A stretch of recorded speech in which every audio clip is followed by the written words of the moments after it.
No dia de hoje, nós iremos estudar algumas escrituras e, por meio delas, tentar compreender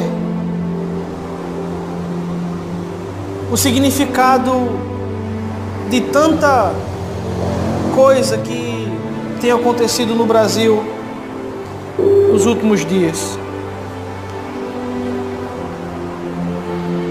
Abramos nossas Bíblias em Ezequiel, capítulo 14. Ezequiel 14, verso 12.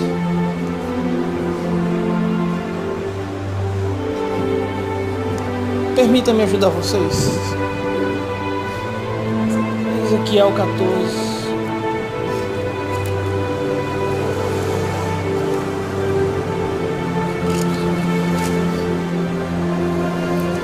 Ezequiel 14, a partir do versículo 12, diz assim a palavra do Senhor: Veio a mim a palavra do Senhor dizendo: Filho do homem, quando uma terra pecar contra mim gravemente, se rebelando, então estenderei a mão contra ela, e tomarei e a tornarei instável o sustento de pão, e enviarei contra ela fome, e arrancarei dela homens, ainda que estivessem no meio dela estes 3 homens, Noé, Daniel e Jó, eles, pela sua justiça, livrariam apenas a sua alma, diz o Senhor. Se eu passar pela terra nocivas alimárias, elas a assolarem, que fica assolada, e ninguém possa passar por ela por causa das feras.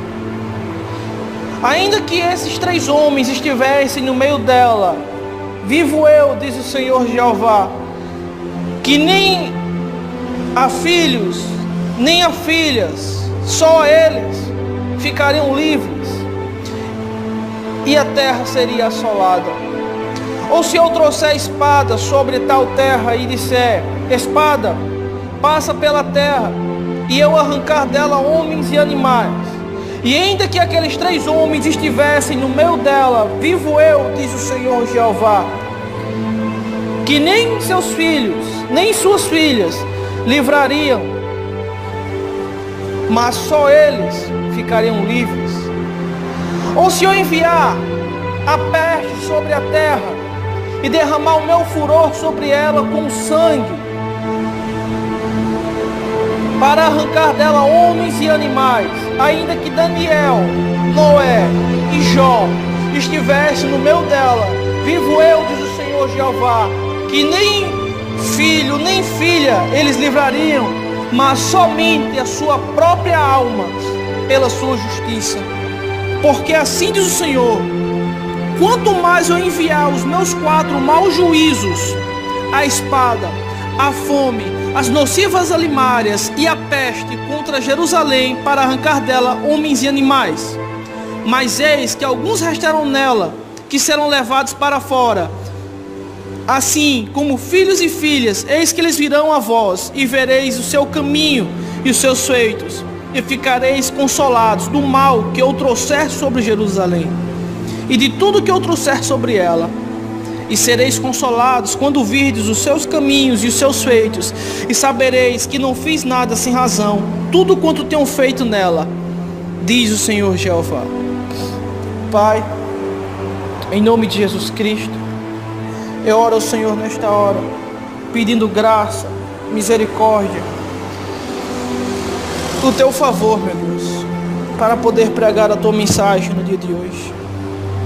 Que ninguém aqui, Senhor, saia sem entender o que vai ser ensinado. Que ninguém aqui, Senhor, saia sem entender o que tu tens feito nessa nação. Que todos, ao sair daqui, possam saber que tu és Deus e és digno de temor, tremor, honra, referência, glória e louvor. Forme em nós o caráter de Cristo. Eu sei que tu podes fazer essas coisas. Em nome de Jesus Cristo. Amém, amém e amém. Meus amados irmãos, hoje nós iremos falar acerca do juízo de Deus sobre o Brasil. Como acabamos de ler o texto de Ezequiel, capítulo 14, do verso 12 ao 23, mas apenas eu vou falar de alguns versículos que estão contidos nesse texto que nós acabamos de ler. Nós iremos tratar acerca de coisas que têm acontecido no Brasil, que segundo a Bíblia são juízos, castigos de Deus sobre uma nação tão má, ímpia e pecadora como a nação brasileira. Quando nós lemos o primeiro versículo, que é o versículo 12 do capítulo 14, nós vemos que Deus diz que toda e qualquer nação que pecar contra Ele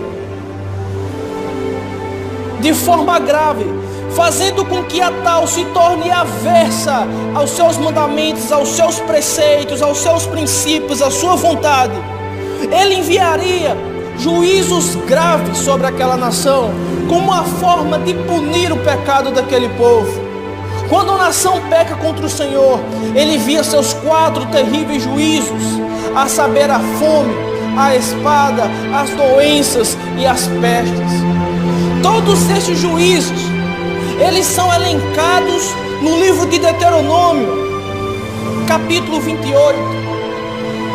Quando nós lemos Deuteronômio 28, nós vemos que Moisés ali ministra sobre o povo de Israel bênçãos e maldições. Mas quando se trata de rebeldia, Deus disse que enviaria sobre o povo maldições. Maldições que eu gostaria de ler para vocês. Não precisam abrir vossas Bíblias, mas prestem atenção no que eu vou falar. Ele disse que enviaria maldições. Deuteronômio, capítulo 28, a partir do verso 15, diz assim: se porém não deres ouvidos à voz do Senhor, o teu Deus, para não cuidares de fazer em todos os... será porém que se não deres ouvidos à voz do Senhor, o teu Deus, para não cuidares em fazer todos os seus mandamentos e os seus estatutos que hoje te ordeno, então virão sobre ti maldições e te alcançarão. E ele começa a dizer que o povo seria maldito na cidade, maldito no campo, maldito o cesto da amassadeira, maldito o fruto do ventre e o fruto da terra, e a criação e as vacas. Deus, ele fala que quando fosse punir um povo, uma das primeiras coisas que ele faria seria enviar fome. E ele começa dizendo que não importa onde o povo dele estivesse situado, quer na região urbana, quer na região rural, a maldição dele estaria sobre aquele povo se os tais não se atentassem para os seus mandamentos.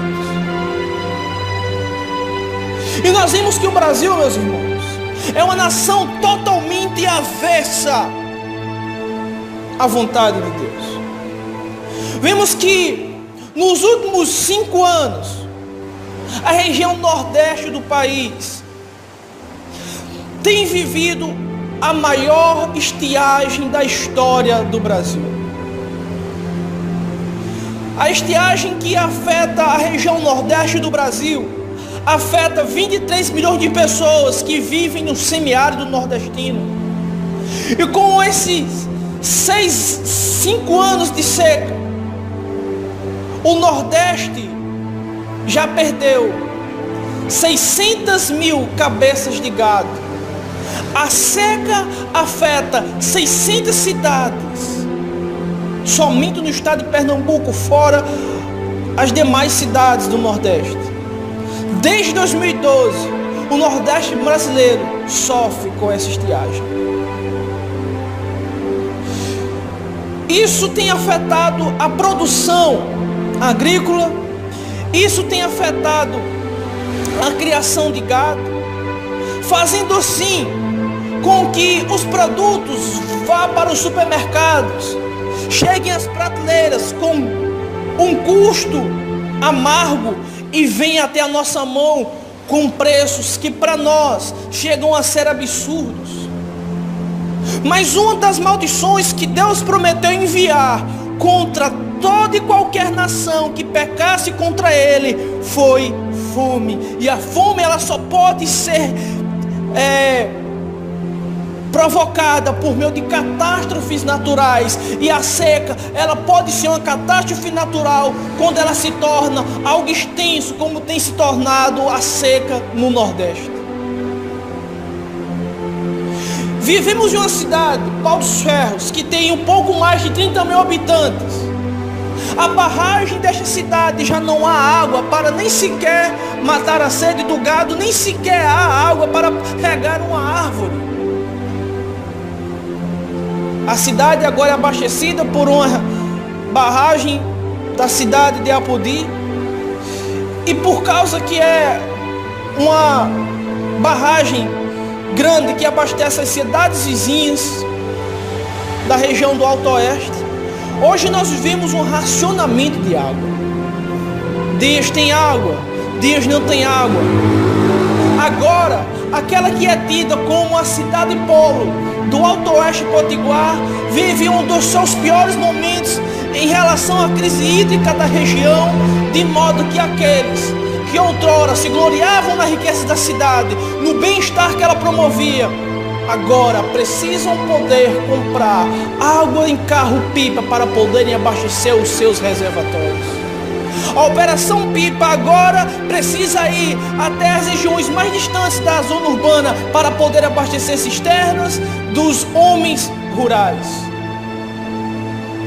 Coisa que em tempos passados não seria preciso, pois Deus era quem mandava água dos céus para encher os reservatórios, para satisfazer a vontade do homem do campo, para que ele plantasse, colhesse, para que ele desse de comida ao seu gado, para que ele abastecesse os seus reservatórios, para que ele desse vida confortável à sua família. Mas já fazem 5 anos que isso não é possível acontecer.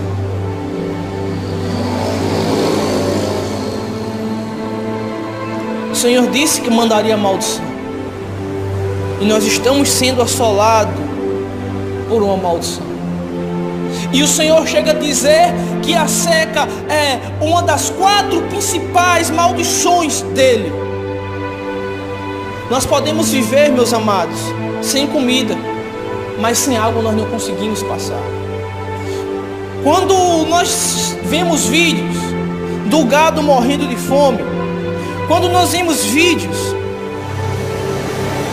de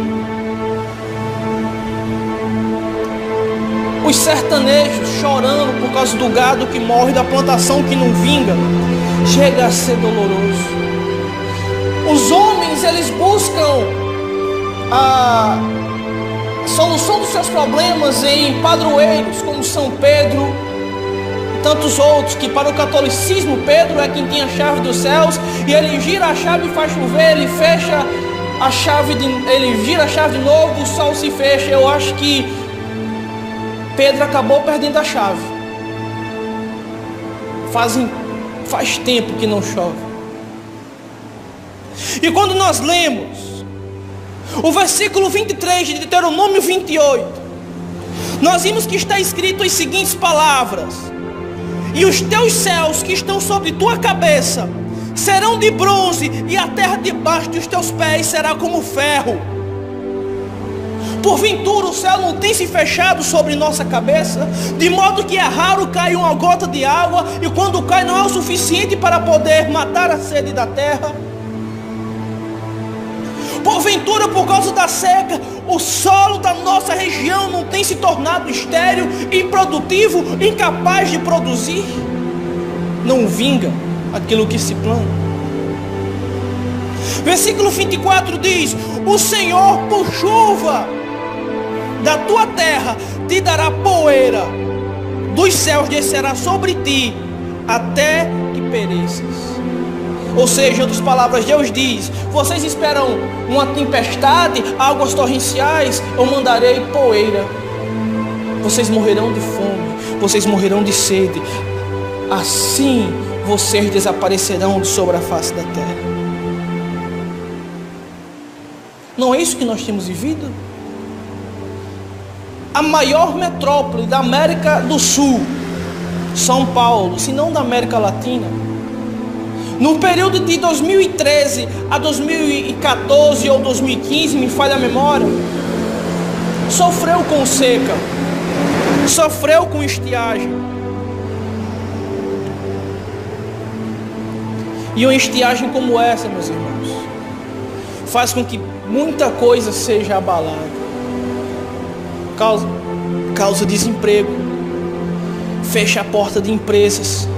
Os produtos, por se tornarem de alto custo, algumas empresas não podendo manter o seu padrão de produção, acaba fechando. E não é isso que nós temos vivido? Não é isso que nós temos passado? Se você não sabia, ou você pode perguntar: meu Deus, o que é que está acontecendo? Saiba, castigo de Deus.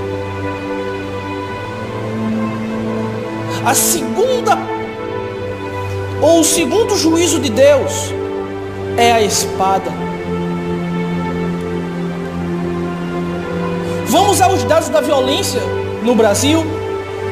Segundo o Atlas da Violência, em 2017, um estudo realizado pelo IPEA, pelo Fórum Brasileiro de Segurança Pública, mostra que jovens negros são as principais vítimas da violência no país. O Brasil registrou, em 2015, 59.080 homicídios. Isso significa 28,9 mortes a cada 100 mil habitantes. Os números representam uma mudança de patamar no indicador em relação a 2005, quando ocorreram 48.136. Isso indica que subiu um pouco mais de 11 mil homicídios no Brasil. Até 2005 morriam assassinadas 48.136. Atualmente morrem 59.080 pessoas. E já há expectativas de que esse ano nós consigamos, infelizmente, alcançar a marca de 60 mil pessoas mortas por ano.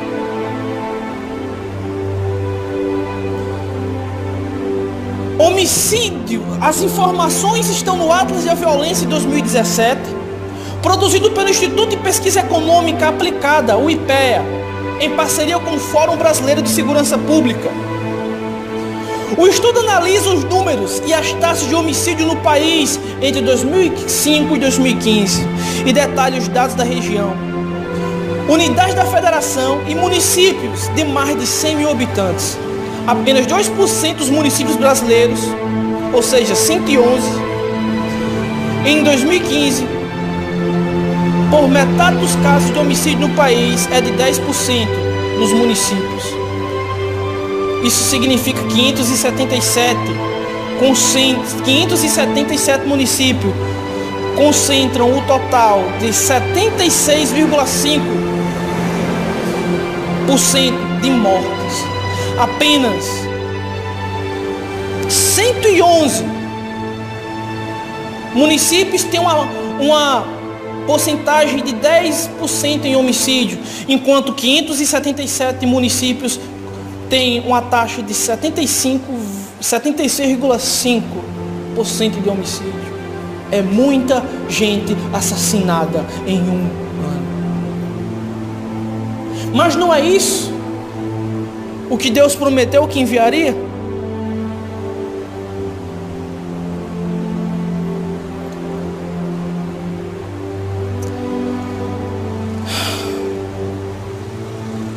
Versículo 25 de Deuteronômio 28 diz: o Senhor te fará cair diante dos teus inimigos. Por um caminho sairá contra eles, e por 7 fugirás diante deles, e serás espalhados por todos os reinos da terra. Aqui está falando acerca da perseguição que o povo de Deus sofreria caso vivesse em pecado contra ele. E ele diz: e o teu cadáver será por comida das aves dos céus, dos animais da terra, e ninguém os espantará. Violência assola esta nação. Quando você ver alguém matar outro por causa de um cigarro de maconha, por causa de uma dívida pequena, por causa de dinheiro emprestado, por causa de prostituição, um adultério, seja lá que tipo de imoralidade for, saiba que essa é a maneira como Deus cobra o pecado do homem mau que se revolta contra ele. O Brasil é um país de corrupção, onde os políticos são corruptos e financiam a corrupção, e eu não temo em dizer que muitos dos políticos são financiadores das grandes facções que existem no Brasil. Por que elas nunca acabaram? Porque nunca investiram o suficiente nas forças armadas do país para combatê-las. E quanto mais a nação se torna imoral, mais Deus pesa sua mão sobre a nação. E quanto mais Deus pesa a mão sobre a nação, a fome, a peste, a morte, a violência. Nós sabemos que uma das pestes ou juízos de Deus que Deus pode enviar sobre um povo quando peca contra ele é doenças infecciosas que, quando perdem, digamos, o controle, se tornam epidemias. O Brasil registrou em 2016 2 milhões de casos de zika, dengue, chikungunya somente no ano de 2016, indicando que os casos aumentaram 606% em relação a 2015. O Brasil registrou 1.168 casos de microcefalia, doença que faz com que crianças nasçam com cérebro menor do que o normal, assim tendo sua cognição afetada, os seus movimentos prejudicados, sendo um ser humano especial que dependerá de cuidados especiais pelo resto de sua vida. Pedro, isso está na Bíblia, Pedro. Quando lemos Deuteronômio 28, nós vimos: o Senhor te fará pegar pestilências, até que te consuma da terra, da qual estás para possuir. O termo pestilências aqui significa doenças transmitidas por animais. O Senhor te ferirá com tisica, com febre e com quentura, e com ardor, e com secura, e com destruição das sementeiras, com ferrugem e te perseguirão até que pereças. Pedro, mas onde está a questão aqui dos bebês que nascem com microcefalia? Isso pode estar na Bíblia? Sim, isso pode estar na Bíblia. Versículo 18 de Deuteronômio 28 diz: maldito será o fruto do teu ventre. Porventura, as crianças que nasceram com microcefalia, segundo pesquisas, não foram crianças que tiveram suas mães picadas por um mosquito Aedes aegypti, e por causa do vírus que aquele mosquito carrega, fez com que o bebê tivesse alterações, de modo que nascesse com deficiência? Está na Bíblia. Deus amaldiçoaria os bebês nas barrigas das mães por causa do pecado. Você pode dizer: Deus, como tu és mau? Não, Ele é justo, pois Ele sempre irá punir o pecado. Se a Igreja Católica se preocupasse em ensinar essas verdades, como a maior parte da nação é católica, nós não teríamos tanto prejuízo espiritual como nós temos hoje. Mas como só querem pregar aquilo que lhes convém, o povo perece, porque lhe falta conhecimento da palavra de Deus. Se os pregadores da prosperidade, Valdemiro Santiago, Silas Malafaia, R.S. Soares, Agenor Duque, Bispo Macedo, tantos outros falsos apóstolos, falsos líderes que apenas querem arrancar dinheiro do povo, se eles se preocupassem em ensinar a verdade, ensinassem o que está escrito aqui, ao invés somente das bênçãos que contém a primeira parte do sermão de Deuteronômio 28, eles teriam poupado o Brasil do juízo que agora abate a nação por causa da rebeldia do povo contra Deus. Mas eles não vão pregar acerca dessas coisas. Eles querem dinheiro. E por isso que eles só pregam a primeira parte. Se vocês obedecerem tudo que Deus diz a vocês hoje, você está escutando, né, gente? Se vocês obedecerem a Deus, ou seja, se você der o dízimo, se você der oferta, se você ajudar a igreja, Deus vai abençoar em você em tudo que você fizer. Mas eles esquecem que quando o povo se rebelar contra ele, Deus os castigará. E por causa dos falsos profetas que há nessa nação, Deus tem castigado o Brasil. Porque é a igreja que tem desviado a nação. Pastores citados no Petrolão, pastores citados na Lava Jato, pastores que matam, pastores que adulteram, pastores que roubam, padres que estrupam crianças. Todas essas coisas são rebeldia contra Deus, e as consequências estão vindo aos poucos, e a situação, se não houver arrependimento, se tornará cada vez pior. Meus irmãos, quando Deus permitiu que Salomão construísse o templo, Ele permitiu que aquele templo fosse levantado para que o seu nome ali habitasse, para que ali o povo orasse e buscasse ao Senhor. E eu creio que Salomão era um homem temente a Deus, como no início da sua vida com Deus ele era. E eu tenho certeza que ele meditava na lei de Moisés de dia e de noite, como seu pai também fazia, pois a lei do Senhor estava no coração de Davi. E eu creio que Davi, nas últimas instruções que ele deu, ele disse que Salomão deveria ser homem, temer ao Senhor e buscar os seus caminhos, fazer a sua vontade. E eu creio que Salomão fez isso. Não é à toa que depois que Salomão acaba de construir o templo, depois que Salomão termina tudo, ele agora vai consagrar o templo.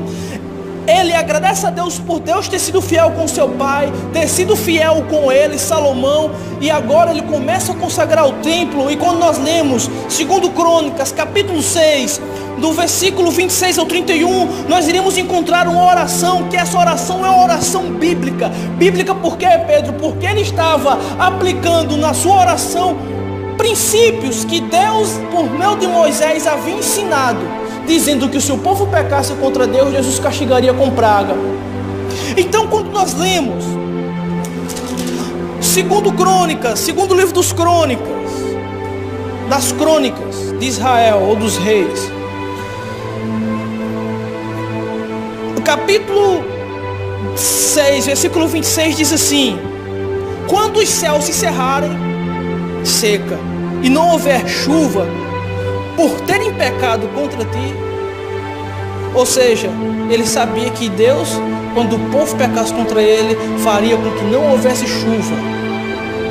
Quando os céus cerrarem e não houver chuva por terem pecado contra ti, e orarem neste lugar, e confessarem o teu nome, e se converterem dos seus pecados, quando tu os afligires, então ouve tu desde os céus, perdoa o pecado dos teus servos e de teu povo Israel, ensinando-lhe o bom caminho em que andem, e dá chuva sobre a terra que deste ao teu povo por herança. Havendo fome na terra, havendo peste, havendo queimadura dos trigos, havendo ferrugem, havendo gafanhoto, havendo largata,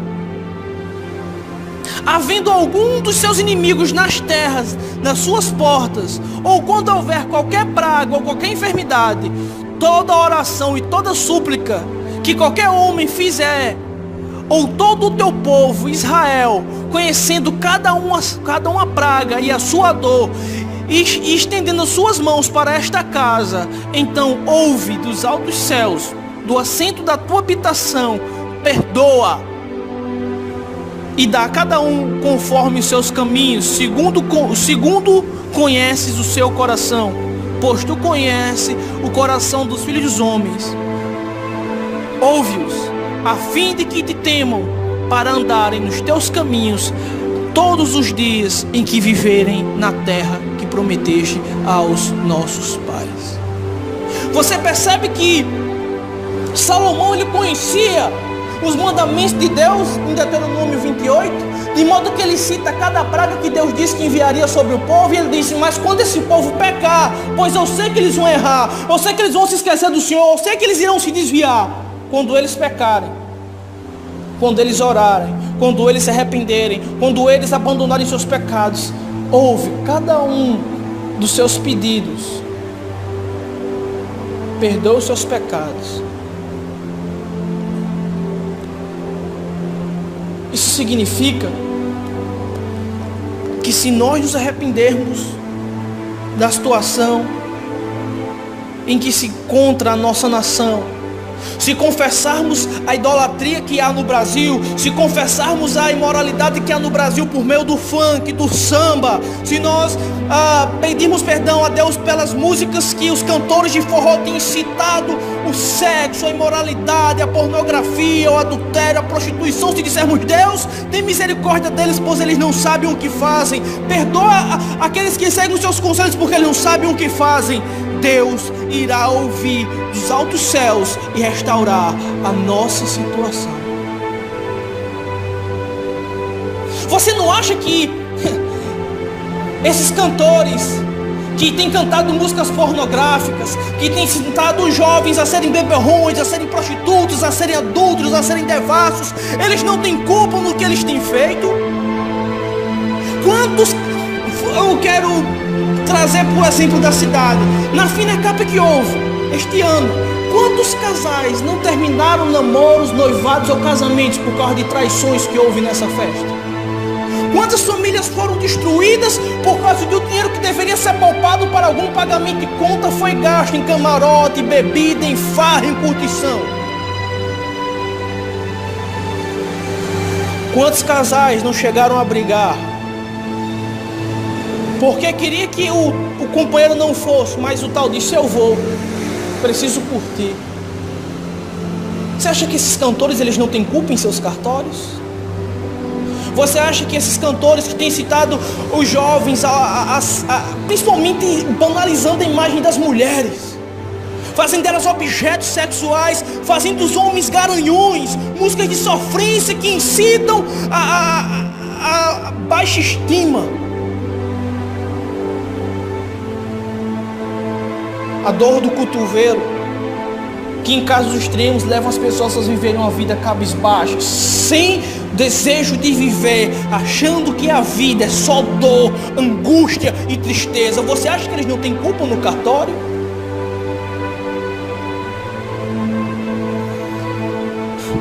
Época de carnaval no Brasil, as meninas que outrora eram moças de família se tornam piores que prostitutas.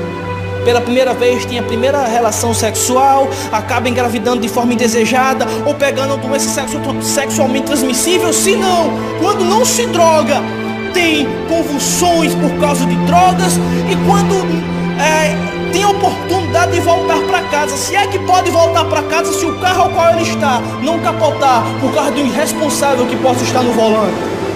Você acha que esses artistas que têm liderado a imoralidade nessa nação não têm culpa no cartório? Tem. E tudo que o Brasil tem vivido é culpa de seus próprios pecados. Jeremias escreve em Lamentações: do que pode se queixar o homem? O homem se queixa de seus próprios pecados.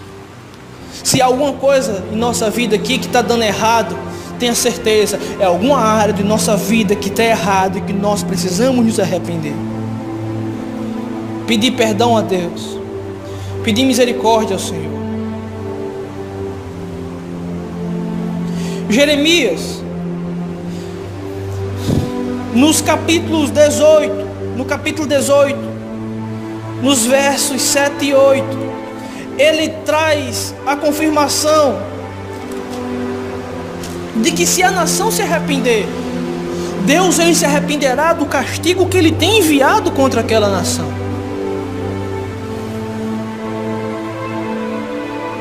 Diz assim Jeremias 18, versículos 17 e 18, perdão, 7 e 8, diz assim: no momento em que eu falar contra uma nação e contra um reino, para arrancar e para derribar e para destruir. Se tal nação contra a qual eu falar se converter, ou seja, mudar a sua postura, abandonar a sua maldade, abandonar o seu pecado, abandonar a sua rebeldia, abandonar os seus erros, eu também me arrependerei do mal que estava fazendo ou que penso em fazer.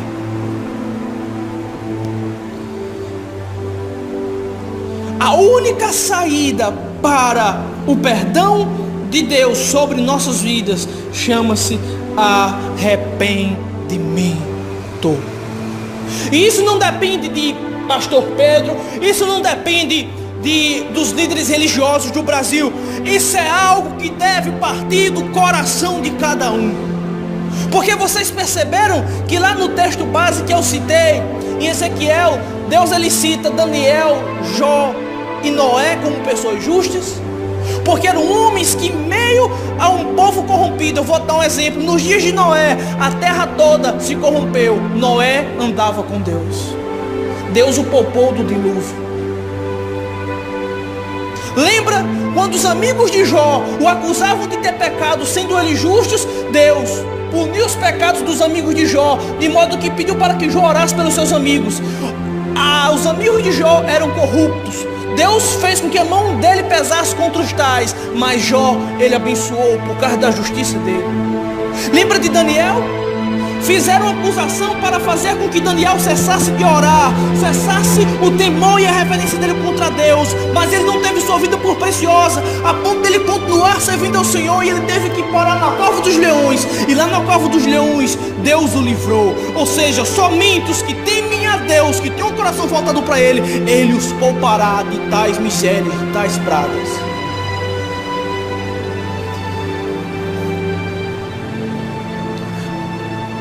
Não espere esse ou aquele pastor tomar uma iniciativa.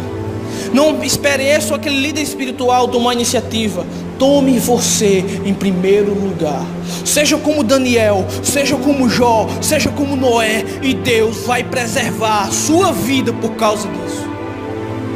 O Brasil pode estar quebrando, todo mundo ficando doente, todo mundo perdendo emprego, todo mundo passando fome, tendo falta de água, mas se você temer a Deus, Ele fará como disse que faria com Jó, Daniel e Noé, pouparia os tais por causa da justiça deles.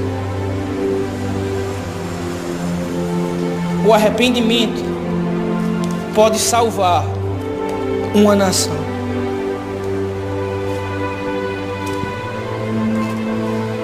Vocês acreditam que o arrependimento pode salvar uma nação? Lembra que Salomão orou pedindo para que quando o povo pecasse e Deus enviasse castigo contra eles, se eles se arrependessem, Deus os perdoasse e agisse em favor deles? Sabe o que é que Deus fala em 2 Crônicas, capítulo 7, versículo 13, ele diz, a partir do versículo 12, ele diz assim: quando nós oramos com o coração sincero, Deus ele responde a nossa oração. Amém? Deus ele responde a nossa oração. Em 2 Crônicas, no capítulo 7, no versículo 12, diz assim: e o Senhor apareceu de noite a Salomão e disse-lhe: ouvi a tua oração, escolhi para mim este lugar para a casa de sacrifício, ou seja, para a casa de oração. Se eu cerrar os céus e não houver chuva, Deus disse que mandaria seca, né? Ou se eu ordenar os gafanhotos que consumam a terra, Deus disse que por meio de pragas destruiria a plantação. Ou se eu enviar peste entre o meu povo, ou seja, se eu enviar doenças, se o meu povo que se chama pelo meu nome, ou seja, se o meu povo que diz que é crente, que diz que é cristão, que diz que é fiel, se humilhar, orar, buscar a minha face, se converter dos seus maus caminhos, então eu ouvirei dos altos céus e sararei a sua terra. Quero ler isso aqui novamente. Se o meu povo que se chama pelo meu nome se humilhar, orar, buscar a minha face, se converter dos seus maus caminhos, eu ouvirei dos altos céus, perdoarei os seus pecados e sararei a sua terra. E agora estão abertos os meus olhos e atentos os meus ouvidos à oração deste lugar.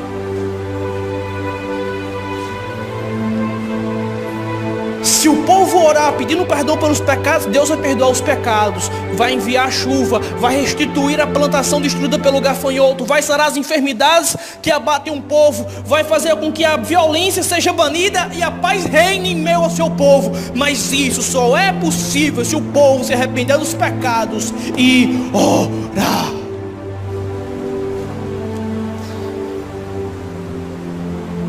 Somente o arrependimento pode mudar a história do Brasil. Somente o arrependimento.